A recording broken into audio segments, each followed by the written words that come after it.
ICE officer in Minneapolis shooting identified amid escalating tensions. Minneapolis. Federal officials have confirmed the identity of the Immigration and Customs Enforcement (ICE) agent who fatally shot a 37-year-old Minneapolis woman during an immigration enforcement operation on Wednesday morning. The agent has been named as Jonathan Ross, a veteran ICE officer with more than a decade of law enforcement experience. Ross was confirmed by Fox 9 to be the officer who fired his weapon in the incident that left Renee Nicole Good dead. Good, a Minneapolis resident and mother of 3, was shot during a targeted operation in South Minneapolis.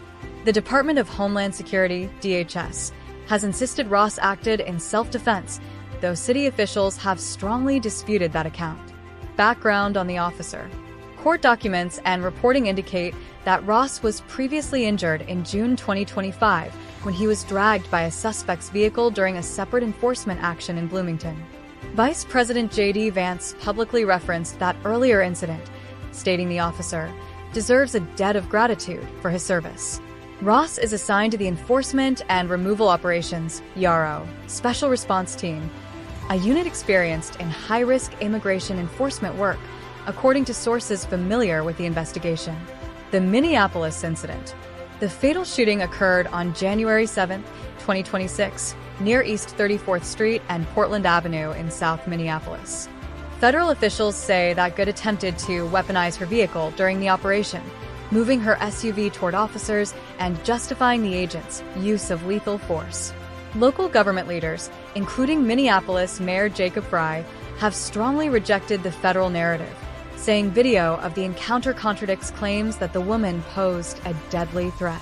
Several videos circulating online show conflicting angles of the encounter, with witnesses and analysts offering differing interpretations of whether the driver's movements constituted a justified threat. Community reaction and investigations.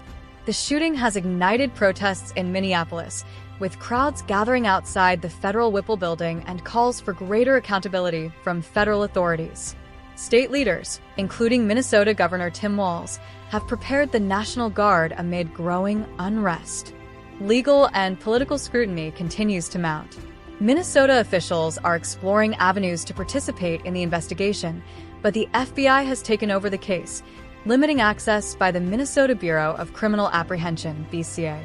This has drawn criticism from state authorities and the state's attorney general, who called the move deeply disturbing. Ongoing debate.